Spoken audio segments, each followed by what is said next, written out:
All right, we can start if you're ready. Absolutely. Okay, man. Why don't we start by just like introduce yourself and tell people what you do for a living? My name is Alan Clark, and for not a living, I host Potential Problems podcast. But for a day job, I work in the field of finance. That's right. I'm an accounting clerk, as it were. Okay, cool. Very cool, man. Yeah, let's talk about your podcast a little bit. Tell my listeners kind of like what the feel of the show is. Like if you could kind of give the elevator spiel on what your podcast kind of covers. Sure. Well, it's called Potential Problems podcast. We've been doing the show for about 8 years now. It's focused mainly on the stand-up comedy scene and featuring local and touring entertaining acts that we interact with. My co-host and I met through stand-up comedy, and we just kind of vibed so well that we decided we should do a podcast. And 8 years later, we're still rolling through 423 episodes, and 424 coming out this month Yeah, man. or this week. It was serendipitous. I looked down and saw that I was at like episode 420 when I started kind of listening, obviously because I was going to have you on the show. But I was like, whoa, 400? Is this just like ironic? Is this 420 episodes? And then I saw there were a couple more after that. So yeah, nice work, man. Thank That's you. impressive. That's impressive. I haven't hit my 400 mark yet, but I'm on your tailcoats. Well, I see you have over 123 already or Yeah, something yeah, around yeah. there. Creeping up Yeah, on. man, it takes a lot of dedication, and the thing that I've noticed is just kind of carving out the time and making that a set day where you're planning on doing that. And that's how, over 8 years it's managed to just keep going, because every Saturday it's like hardwired in me. I'll go on vacation for like 2 weeks, and on Saturdays around 5 o'clock, 6 o'clock, no matter what time zone I'm in, it'll be like, 1 o'clock in Hawaii. I'm like, I feel like I can't relax right now. Like, I feel like I gotta just start cracking jokes at coconuts and shit. I'm gonna adjust this volume real fast. Bear with me. Sure. Ah, that's gonna be a little better. Okay. Yeah, just carving out that time is the biggest thing that I've noticed, and having a reason that you want to keep doing it. And for us, it's because John and I, John Cuellar, we work so well together that, even just hanging out, like it feels like we would be missing out if we weren't having someone else listen to it. So having someone good to bounce things off of is always a plus. Totally, man. And it also kind of keeps it keeps each other, keeps you guys both can keep each other on each other's toes. I don't know why I can't form a sentence lately, but I'm having a real issue with that. Yeah, because sometimes that's my biggest problem whenever I'm trying to stay on track is somebody will bail and I'll be like, fine, whatever. I'll just do something else this Saturday, or I don't know. I'll just relax. I'll just look at garbage on the internet instead. So it's nice to have Yeah. that I don't know, co-host dynamic. Yeah, I because really there was a period of time where I'd done my own solo show, and even when it was a solo show, I had somebody running the levels for me that I could talk to, and so like I still kind of, yeah, that one of my issues is just feeling like I'm not enough on my own to hold an interesting conversation that people want to listen to. So when it's been forced upon me, when my co-host has been unavailable for certain times, we'd either cancel or I'd get real brave and I'd try to pull together a solo show. And some of those have gone unlisted for good reason on certain platforms. Good move, man. Good move. How long have Yeah. you been doing stand-up? So I actually started during a period of time where I wasn't working. Uh, I just turned 21 in, I think, 2013. And in that time, that week, a bunch of people got temporarily laid off, and I was one of them. And I was like, well, I got nothing to do. I think I'm funny. I'm young enough that I have the energy to go up in front of people. I had kind of a performing background growing up. I went to a media arts school. I played music. I did. I was in a couple rap groups for a little bit, Nice, which is like man. my more embarrassing times that are still things that are like on the private side of the internet, with only select few people getting to see them. I think you Uh, should highlight those actually. yeah, every once in a while I'll pull out the old Bong Tok Time music video and play that and have a good time. But so like performing for me was never really something where I was worried about getting up in front of people. My issue was when I'm in front of people, am I entertaining enough to, command their attention for more than, 15, 20 seconds? And for the first couple, months to maybe a year of doing stand up, that was something I fought a lot. But eventually you figure out, I don't like feeling this reaction that I get. I have to try a different approach. And you eventually start working a way to kind of get your own voice as far as like getting across to people what you think is funny about an idea. Yeah, yeah, that's I understand that, and we'll circle back on that topic because it's that's part of that's the whole joke writing process. But tell me about like your first time getting up on stage. Where was it like a traumatic thing? Was it like, oh fuck it, I'm gonna do this? Because it's pretty intimidating to. I mean, you tell people you do stand up, and everybody, for the most part, says the same thing. Like, oh, I could never ever, get behind a microphone or public speaking is an outrageously traumatizing to me, and would never be able to tell a speech, let alone tell jokes that I wrote myself. How did you break through to the other side, so to speak? I think it's just a matter of being, uncomfortable so many times previously in life that once you've been in that position where you feel uncomfortable and out of control of things, whether it be like a family situation. For me, it was growing up with alcoholic parents, and so outside of that, you'd try to cope around with that kind of idea and make people laugh at the situation or whatever. And so I think that's just kind of a big piece of it, is being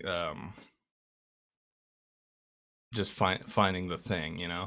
Yeah, yeah, totally. Everything else seems pretty small compared to like that type of upbringing. Like, Yeah, so fuck. that uncomfortability is just kind of like, I've been uncomfortable and out of control in the past. I can be uncomfortable and in control enough to try to gain some people's attention just from talking. And I think the first time I really did that would have been like when I ran for student government president of my high school. It was a little charter school. It was 120 students for the whole 4 grades or whatever. So it was really just kind of a low pressure situation to jump into that. You have to write a campaign speech, and everyone kind of had their own weird little I'm creative versions. Some people just kind of wrote a speech that had no point to it, so you didn't know what they were really kind of running for. And mine was just kind of like, we know all these people are saying all this stuff, but I'm not gonna say that stuff, and I'm not gonna do anything.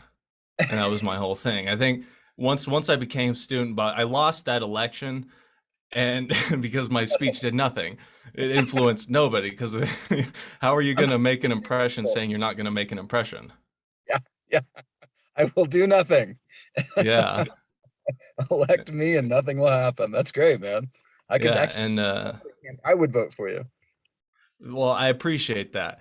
It didn't work for everybody, and somebody else got voted in, but was later kicked out of that position for getting caught smoking cigarettes on campus. So they let me take over the position, and Whoa, then things really? went things went to hell.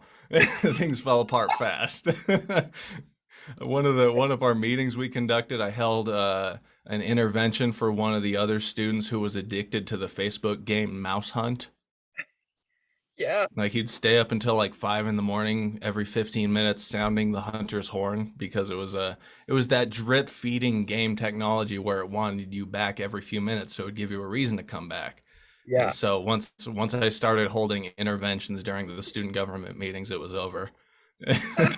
So I I thought you guess were from gonna there, say, like stand up became very easy when things like that were on my agenda. It's just becoming out of work for a period of time from a normal accounting job was what kind of pushed me into like, all right, I'm not, because like I'm quiet at work anyway, so it's not like I would be performing at people or anything like that. So having absolutely no outlet whatsoever was just kind of a reason to give actual stand up a try. And it happened to be Comedy Awareness Week that week. So it was just kind of a good chance that I happened to see the big push that they were trying to make for other people to give it a shot. Cool, man. I thought you were gonna say you took up smoking as soon as you got elected. No. Like that. That would have been pretty ironic. Like, Man, it was pretty corrupt. Like our principal over there would take cigarettes off of kids and then like smoke them on our way home. Like shit, people would see them with their packs of cigarettes and they'd be like, "God, this isn't right." what do you smoke? Like, I anything basically. I Yeah, it was whatever I can basically a lot of kids with their American spirits and whatever they could get a hold of from like their older brothers. exactly. Oh, it's funny. What's what's your joke writing process look like? Like, how often do you sit down and I don't know, sit down and hash out, or do you sit down? I don't know. For me, I've got this ridiculous list on my phone, and it's just ever growing. And sometimes they're just like stupid ideas. Like, I think tarantula is a funny sounding bug. Um, but I've done nothing with it. It's just sat in my phone for years. And not to say like that's the best. I'm just saying like there are things that don't move. They don't have any legs. Pardon the pun.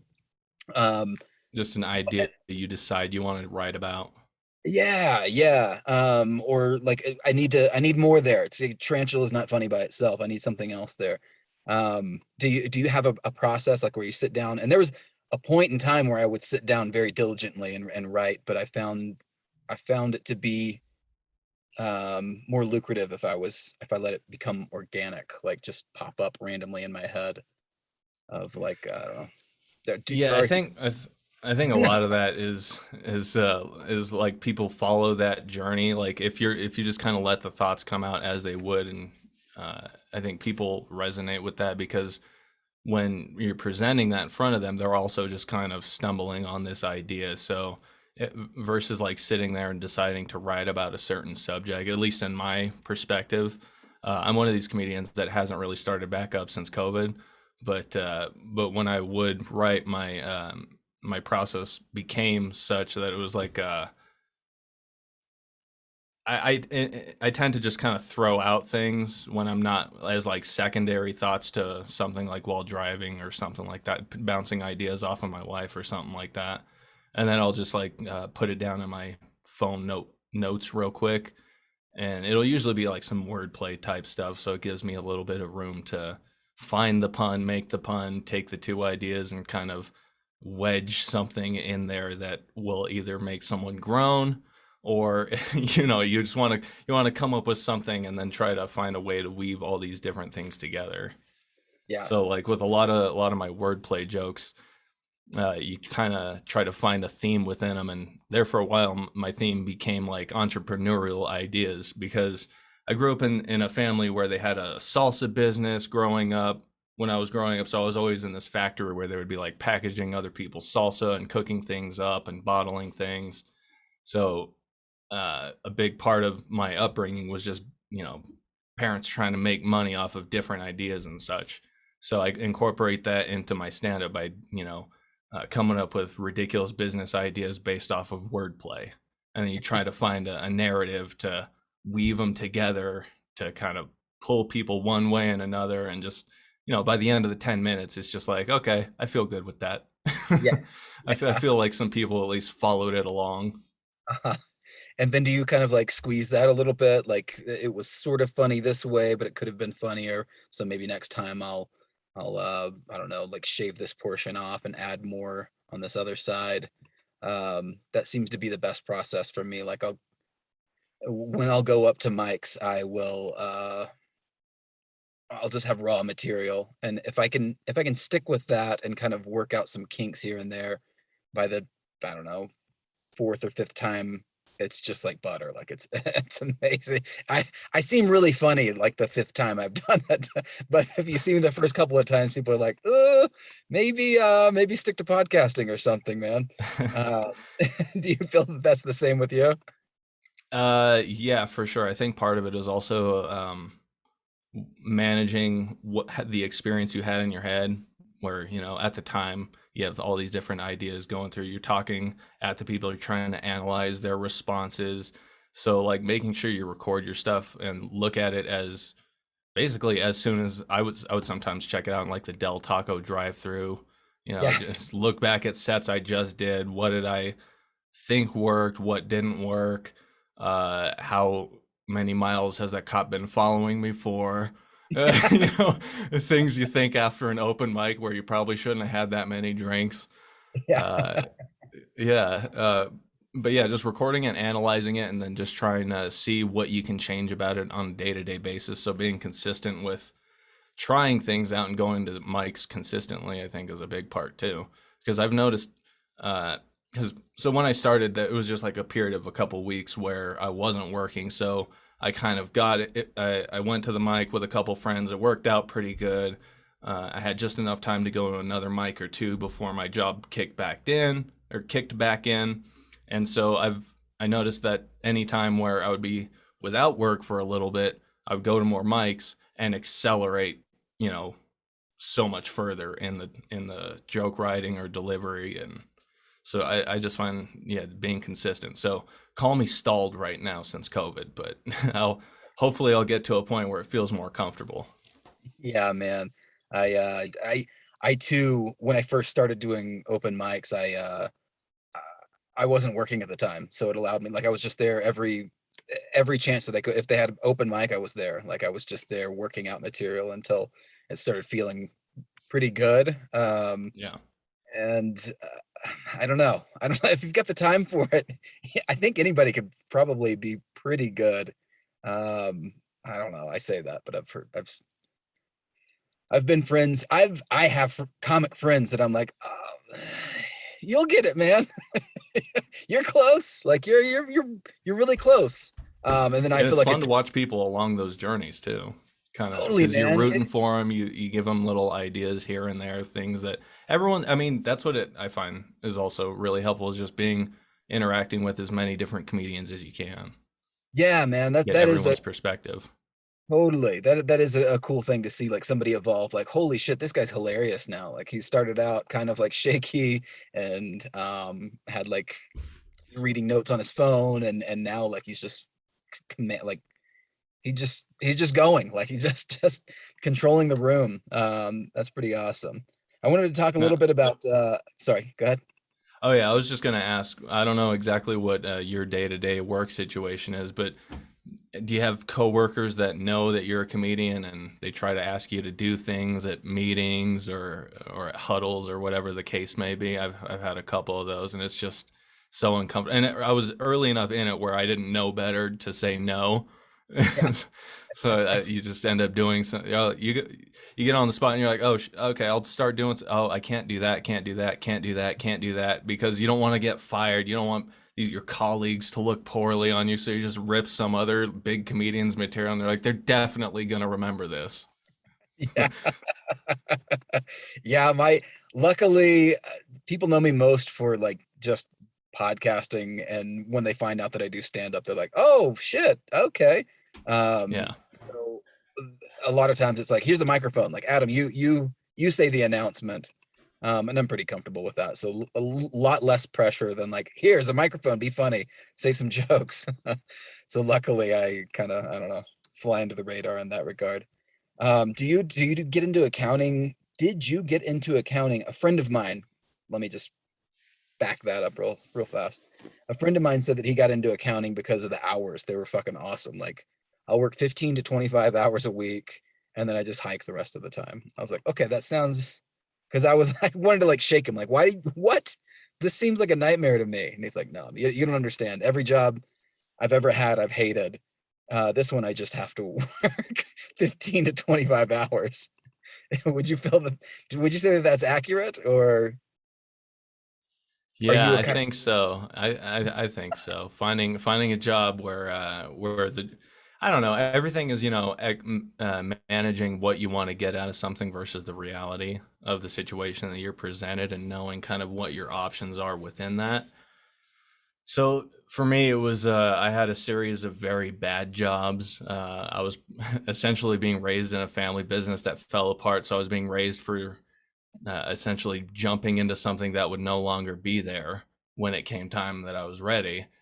Yeah. So with that came some different, issues. I did lifeguarding for a little bit as in my teen years. I did haunted house jobs, which were my absolute favorite, but they were by far the most taxing because you're just screaming at people for 4 to 6 hours at a time. And trying to Sounds like balance out with like school hours and yeah. it was a great gig. The best part is like I'll still have dreams like 10, 12 years later where I'm in some of those corridors in the haunted house and I get to kind of lucid dream my way through them until I wake up for whatever reason. Yeah. Like, "Oh, shit, I really stabbed that guy. Oh, it was a dream. Okay, great." Yeah, What oh god, I what's kicked my dog off the bed. Yeah. what's the worst job you've ever had? Like, the absolute worst job? Yeah, that worst one. I worked at a liquor distributor warehouse for a series of probably 3 or 4 months in the worst time that you probably could. New Okay. Mexico being a poverty state, there's a lot of drinking and Uh, a lot of drinking, especially around holidays. So 4th of July was kind of around the time I started working there oh, and shit. it was bottom rung. You're pulling bottles out of cases to go on like a conveyor belt to be loaded into trucks. You're waking up at 4 o'clock in the afternoon to get there at 5, and you're lucky to leave before like 8 in the morning most nights. Yeah. And the job was sold to me by a family member who, whatever their best interests were said to have been, were probably a little misguided there because they had worked at that company in the past and they sold it to me in a way where like, oh yeah, you're out of work by 2:30 in the morning. It's great. And so I'm like, okay, this is cool. I'll, get an apartment on my own, get out of my parents' house. Uh, but what it turned out to be is like 16 to 18 hours a day, 4 days a week, and in just awful heated work conditions. Like there would be, alcohol boxes with like milk in it just stored at like 90 degrees, like food safety things where you're just like, I don't know if I'm 19, I don't know if this is safe or not. I don't drink this, so I wouldn't know out of my own knowledge. Yeah. Yeah, so that was the absolute worst based on the hours and just the amount of grueling work. There was one morning, I guess, we were cleaning up, and when you're done with your shift and everything, everybody's got to, get all the boxes ready on the line and take the lids off of them for the next shift with your box cutter. And this guy that I was working with just got tired and he was cutting lids off of boxes and he dragged a blade across the top of his hand and it opened up just so wide and started pumping. I saw a bone. I saw I saw bone pop out like it was white among red. It was, Oh, and fuck. his hand was just gushing blood. So we get him an empty box of like the little Jack Daniels 48-pack half pint bottle holder thing, and he's loaded up into someone else's car going to the ER at 7 in the morning with a Jack Daniels box, and everyone's just, oh, you partying? Like, no, dude, Yeah. I'm making $12 an hour to do this.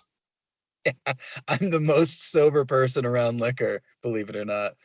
Yeah. How Yeah, so long did I was in that job for about 3.5 months, and I decided I had to get out of there one night because I'd been applying for jobs elsewhere to get out of that kind of lifestyle. So I applied for an office position, like super low level, entry level, in an office situation, and it took a month and a half for me to even hear back. But in that time, one night while cleaning up, so there was this the way this warehouse was set up. There was 2 levels, and on the second level was a bunch of pallets, and people just kind of do whole boxes onto a conveyor belt, and it goes along this way. Forklifts come up, they take stuff, they put stuff on the second level.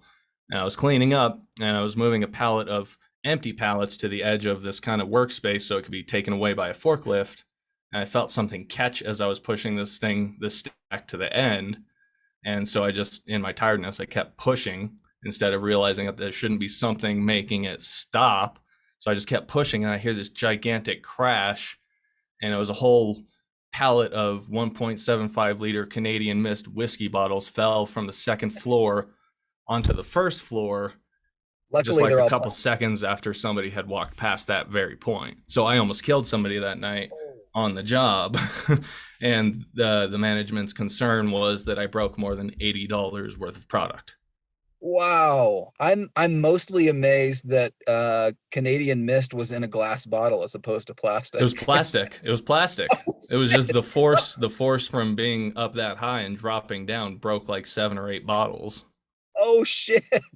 Yeah, so if that lady had walked by a couple seconds prior, I probably would have been arrested. It would have ended everything. Uh, I'd Oh, probably be a man. repeat offender of types by now. Like there's always those points in life where you're like, there's this could have gone very differently, and that was absolutely one of those situations.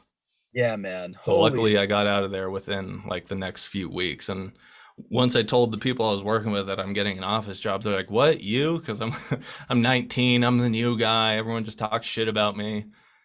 I'm But I'm like, "Yeah, I'm out of here. I'm no, this isn't for me." this Canadian Mist lifestyle is not for me. Yeah, it wasn't for my grandma and it wasn't for me. Yeah.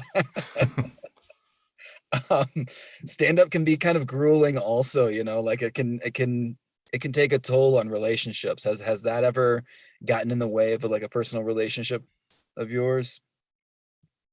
Not so much, no. Luckily, right now I'm with my wife. She's super understanding and kind of she came we came together knowing each other's personal interests and our circumstances, and we've always been very conscious about like. And it's not like I've wanted to be, I'm not getting paid to go anywhere out of town. So what's the biggest thing is like, we both work and then we might see each other for an hour here or two, and then I go to an open mic or something like that, and then come back when you're asleep. But knowing that you guys have your own dedicated time together versus time for your own interests separately is it's just open communication about each other's interests and knowing that what's important, Oh yeah, and man. you don't really have any issues. It's And this is huge. actually my first real relationship, and we've been married almost 5 years now. Right on, So man. thank you. And so when I started doing stand up, it was all just me, and then I had a dog. So it was like I got to weigh the hours with my dog, but I mean that's none of that really means anything. Do She you feel forgave the dog forgave me for being away after having office hours and going to an open mic. yeah. Are you like a completely different person at work? Like for me, I don't know. I feel like I'm loud and outspoken and I put off this big like social silly Billy kind of persona, and then I get home and it's just like all shut off. Like I just want to be quiet and like read a book, go into silence. Would you feel like you do you have that same balance, or is it just like you're on all the time? Well, it's more like I'm off all the time, is what it is. I'm silent at work. So Yeah. like this whole transition from like being in an office space most days to being at home every single day has been nothing but, awesome for me. Like we had a situation already where we were working at home for 2 to 3 days a week, and dependent on who was in charge of that policy, that would change. And at one point we were down to like a day and a half per week, so you'd have to go into work for a half day some weeks. And it's like, I don't see the point of that. It's supposed to save us gas, save you guys electricity, but whatever, I'm not going to argue it. I get to be at home for the morning. But yeah, so I've never been one of those people who's super social at work. I'd hang out at with certain people on break and just kind of get absorbed into their social group, kind of like I would in middle school, and just kind of. Except now I know how to better fit into those situations and present myself. But there was a period of time where, yeah, the people that I would hang out with during my breaks at work would just kind of throw out jokes and that kind of thing. So I felt very safe working on ideas or just kind of throwing out jokes as they came to my mind. Because it's not like when I love the low hanging fruit. I go for the dirty stuff, Dude, but that doesn't mean I'm not going to sit there and make stupid wordplay jokes or anything like that. But over time, I found performing to an audience who doesn't know who you are you're going to get a much better response being more reserved, as it were, instead of just throwing your some comics I'm sure you see do, just start out at an open mic with a dinner crowd with a rape joke. Yeah. It almost never goes over well. And so Yeah. like certain groups of people I felt very comfortable at work being able to do that with, and that would be really the only time I would have an outlet throughout the day that Yeah. wouldn't be stand up. Yeah. And even then, after a certain point, I was like, I'm gonna stop doing that with these people. Let them think that that was just a memory. Meanwhile, I'm just kind of still stewing in it. I know. Sometimes that feeling doesn't go away for a long time also. Yeah, I feel like my work persona is very calculated at this Yeah. point. I'm very careful about what I let people I work with see. Yeah, you can read the room. You know who can take it Yeah. and who can't. And yeah, yeah. Also a skill. Does it annoy you when people when they find out that like you do comedy? Is it annoying or helpful when people are like, "Oh, hey, this is something funny. My friend, he's got an uncle and he really loves this pair of boots and they're, I don't know, you should do something about that. That's kind of funny to me." And you're like, okay, okay. Do people At tell that you that? point, I just tell people it sounds like you know what's funny about that, and maybe you might want to give an open mic a shot, and then let them kind of decide.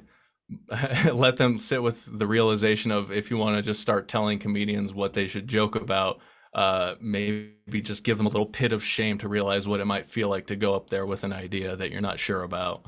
That's pretty good, actually. Yeah. Maybe I should Yeah, just pass it back as opposed to like, boots? yeah, play a little volleyball. Yeah, I like it.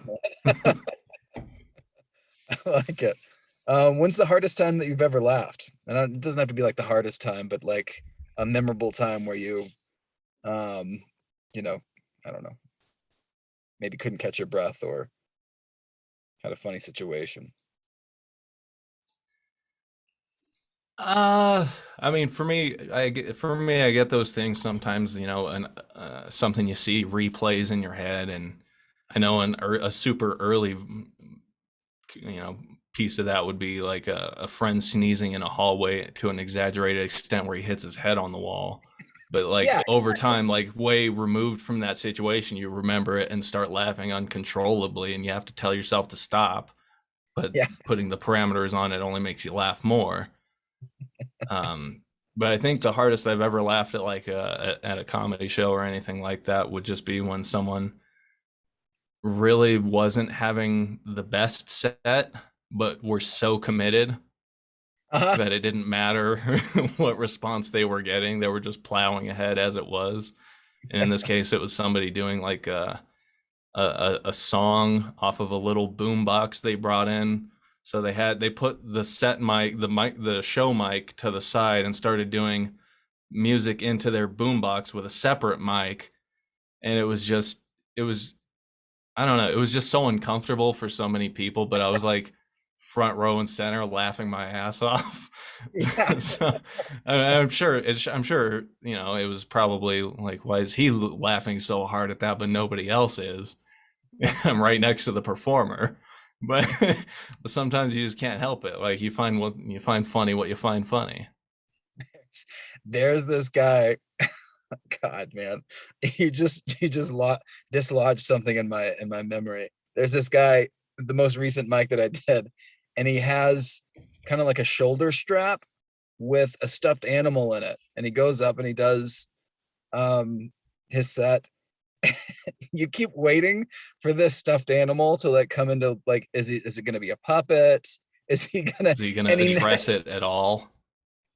it's the funniest thing about his set is that he never talks about it. He just goes off set. And at the time, it's like, huh? What?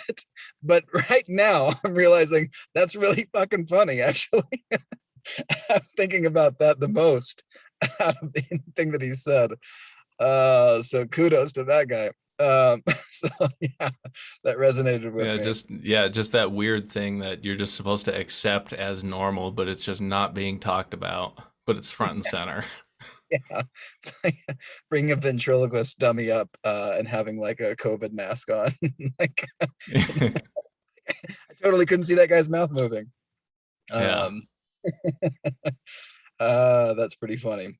Do you what's the worst like car accident that you've ever been in? Have you ever had like a near death experience? No, I don't think I've ever had a near death experience. As I start to have flashbacks, I don't think it was a near death experience. It was just, I think this situation I'm thinking about was my dad thought it was pretty funny to drive really close to the shoulder of the road in a very mountainous area with a lot of steep drop offs, Yeah. and becoming so scared that you start punching the driver, not realizing maybe me punching the driver might make him lose control and make this fear a reality. But there's probably some of those, yeah, That's some of that's those traumatic childhood things. yeah, definitely, man. Tell, tell me a little bit more about the haunted house. When I'm curious about that experience. Oh, You said your voice gets sore from screaming for 4 hours. Were your yeah, shifts it's like 4 hours? Is that pretty? yeah. So the one I worked at was here at Coronado Mall called Primitive Fear, and it was a part of a duo haunted house thing where one was at Coronado Mall and one was at Windrock Mall. So they were kind of connected, and you could buy tickets for both and go between them, but nobody really did because it was a half mile down the road. So why would you want to go a half mile? Yeah, Um, so it was basically all through October you're working every single day for from like 6:30 p.m. till 10 o'clock weeknights and midnight weekends, and on Halloween until people stop showing up. yeah. Uh, so I did that for my first year. I was probably like a sophomore in high school, and I had a girlfriend at the time, and I got assigned a school project, and we had to work on the project on like day 5. I was like, Dale, I gotta work on this project. I didn't even think about the project. It wasn't about the project. It wasn't enough about the project. We didn't even fucking pass the project. All it was a failed attempt to make a relationship go a little further. It didn't work, and I was out of a job. So then, like the next year, I took off. I just didn't even attempt it. That was the year of antidepressants and just trying to maintain. And then the Yeah. next year, I was like, okay, I got to try to do this again. So I actually met a couple people at that haunted house that were working there, and we decided to form a rap group called the Stoner Bros, and that was kind of our thing for a little bit. So at my school, I had all the technology. I learned recording. I learned how to make beats, make videos, and all this sort of stuff. And these guys were perfect. They were like 19-year-old hippie burnout juggalos who wanted to rap. So it was like, perfect. You guys want to rap. I know how to do the stuff. Let's scare the shit out of some people, and we'll write some stuff in the car after this. Yeah. So that kind of became the basis of our little group, is just kind of hanging out from the after the haunted house gigs. And You guys have but the makeup? gig itself was so easy because it was just, you get painted up, you get put in a room, and they're like, all right, just, we're gonna send people, get creative. So you just kind of get a few hours to just play with people every night. Cool, man. What kind of makeup? Was it like full clown makeup? No, it was just like a really cheap airbrush thing, and just like a little base of like white, and then some shadows around the eyes. And unless you were in a special room, they that was pretty much it. They gave you a dark robe Yeah. and just kind of put you among some scenery, but you got to list yourself as like an actor for hourly wages. Yeah. So you Oh, could tell right people on. at school, I'm an actor, and sorry, I'm an actor. Your voice is shot. How's your voice shot? Well, I'm an actor. Yeah. Yeah, That's good. Yeah. yeah. When we're at the point of the podcast where like if we didn't cover anything, I sort of like pass the podium to you. You can kind of give a public service announcement if you've got one. If not, pass it right back, man. We'll keep going. Yeah, I feel like everybody's got I've been super interested in all this space race stuff. The Elon Musk's going to Mars. He's going to send people there, and you got all these millionaires kind of fighting each other over who's going to do what when. And I don't know. That's just kind of my biggest interest outside of like comedy, and I actually do I do Muay Thai and boxing.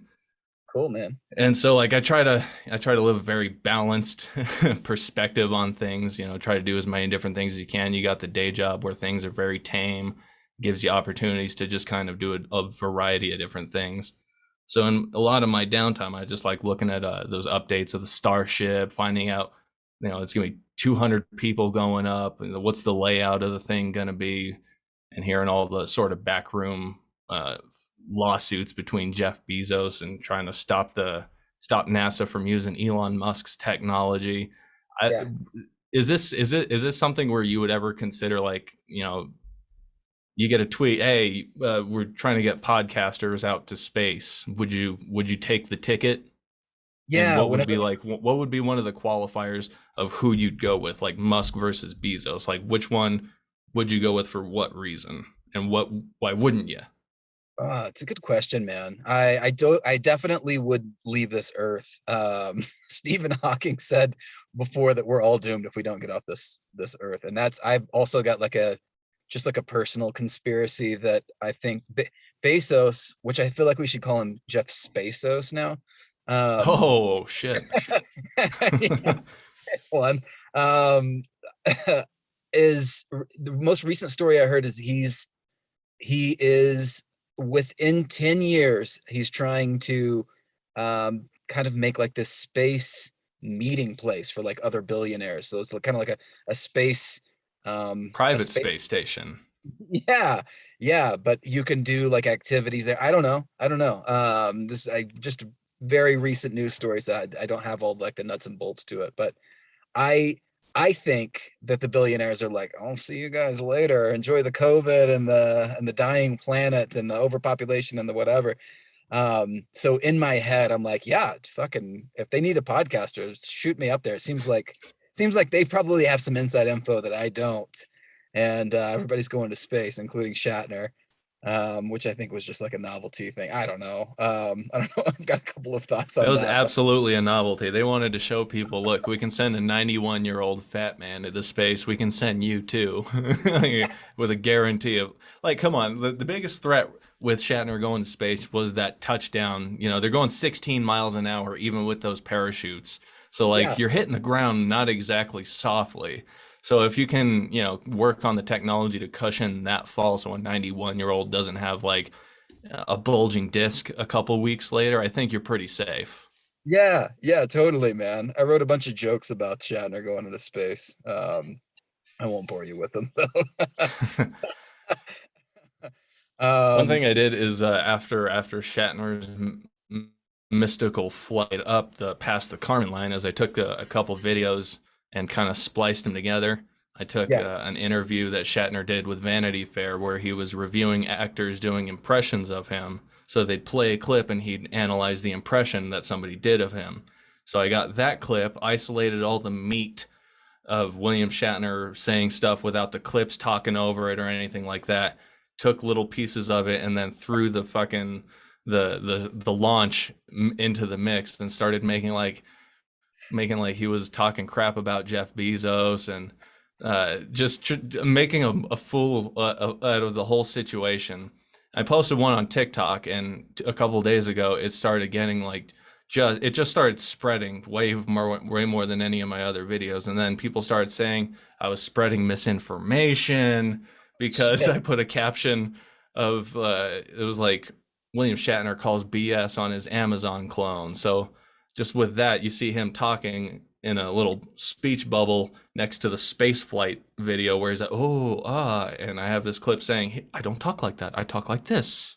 This doesn't even look like me. And so now people are taking that and saying that I'm like creating conspiracy theories and spreading misinformation. And I couldn't be happier about it because that's all I wanted to do. It's like a video I wasn't even really like. I put a couple pieces of it out there, but like when I uploaded this one that actually just kind of took off on its own, I was just like, it won't be a loss if I don't. So I just kind of put it up and then it just fucking goes. So it's for me, it's all about, I love the space stuff because I can make some memes. And maybe Yeah, by making memes, I might get myself a free ticket somewhere sure, man. on Yeah, a yeah. on a shuttle that maybe doesn't make it all the way up, like the Columbia. which one was that, or is that the Challenger that blew up on the takeoff? Yeah, I think that's the Challenger. That my favorite news story about space, like the recent space travel, is a flat earther. Actually, I shouldn't say this, man. The guy did die, so it's like kind Oh, of oh, yeah, yeah. Oh shit, what was his name? Mad Mike Hughes. yeah, The limousine driver turned rocket spaceman. yeah. Went up and completely like went straight back down. I Yeah, don't his know. parachute deployed upon takeoff, so it was rendered useless for landing. That's wild. That dude's just like, yeah, I'm gonna use my limousine driving business to fund this this steam rocket that's gonna not take me high enough to see anything at all. The most rickety thing ever. It's like super wily, like going up. It was like spindly into the atmosphere. Had Oh my a little god. Acme sticker on it. Yeah. Yeah. After the crash, an anvil fell on top of it. It was all the bells and whistles. Yeah. In tradition of the show, we always end with a poop story. Alan, have you ever pooped your pants, or do you have like a story of a friend that might have pooped their pants or something like that? I know you got a kiddo, so I'm sure you've got poop o plenty I stories. actually don't have a kid. Really? Oh, really? Yeah, I'm that's sorry. My no, research no, no. not well. No, yeah, no. I've successfully avoided all of that. Right on. We're a dink household, dual income, no kids, and that's our whole thing. We like to travel around and uh, just kind of go see stuff and not have to worry about the. We have dogs, and that's what we raise. So I mean, we buy our dog one toy a week. Yeah. She's got a stack of 50 or 60 toys at this point. So it's like we've got the fun of a kid without the responsibility. You don't have to worry about the drama. Yeah. But Same lifestyle. I lead. one time I in like fifth or sixth grade, I passed out after just taking the biggest dehydrated poop I'd ever taken. And like I remember the shape, it was abnormally wide, it was oblong, it was all one piece, and then I kind of stood up in shock, like, and just kind of got real light in the head, fell over, and then I had to go to the hospital, and they were like, "Yeah, you had like a seizure." So it was a whole thing that nothing really came from it. You had a poop seizure. They're more common than you think, actually. You like got all this knowledge.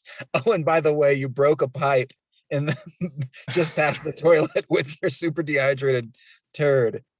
Yeah, just dehydration and cinnamon rolls for breakfast is what did it for me. I think I was spiking my hair with some kind of purple hair glue. Yeah, that It just was went just to the the and mixture. The chemicals triggered it. I was just, I didn't stand a chance. I said LA looks on your turd. Yeah. Who found you? I think I just kind of woke myself up on that one and then 30 minutes later admitted to what happened. Because no one wants to admit that. You don't want to bother your family members on a Saturday morning, have to go to an urgent care. Yeah, we also need like a coat hanger to break this thing up as well. Yeah, poop knife. Yeah, poop Oh, it's really good, man. Awesome. Oh, well, that's it for us. Play us out, Shitty Ukulele. Alan, thank you so much, man. I'd love to have you back on if you feel so inclined. Absolutely. And your viewers can also look forward to your appearance on Potential Problems podcast coming up in just a few weeks. That's right. Yeah, we'll do a little crossover action, and I'll include your show in the show notes and hyperlinks and all that good stuff. So, All right. uh, Hey, man, it was great hanging out. Thanks for inviting me on. It was a pleasure to talk with you, and hope to get to talk with you some more. definitely will, man. Play us out, Shitty Ukulele.